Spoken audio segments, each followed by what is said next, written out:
In this video, I'll just be showing a pretty simple tip that you can use in Logic.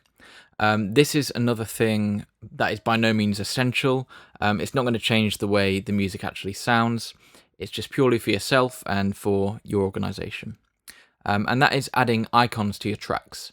So when I create a new audio track here, you can see that the default icon is this blue picture of a sound waveform.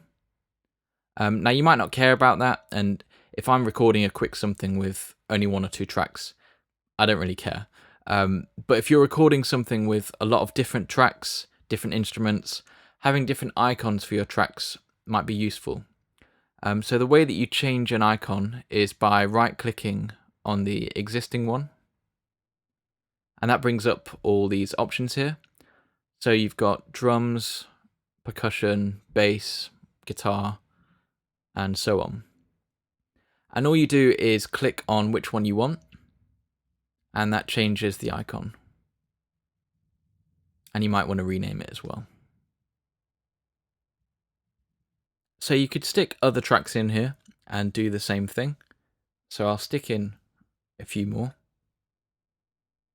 And for example, you might have some backing vocals. Find an icon for that. Guitar.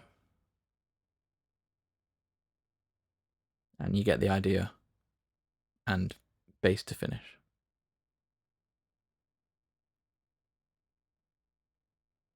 And it's just a little clearer what each one is, what each track is.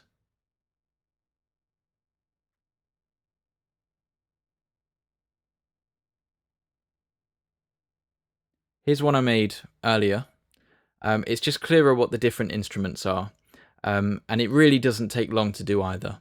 So again, it's not something that's going to change any of your actual music, but it's something you can do if you want, just for your organization.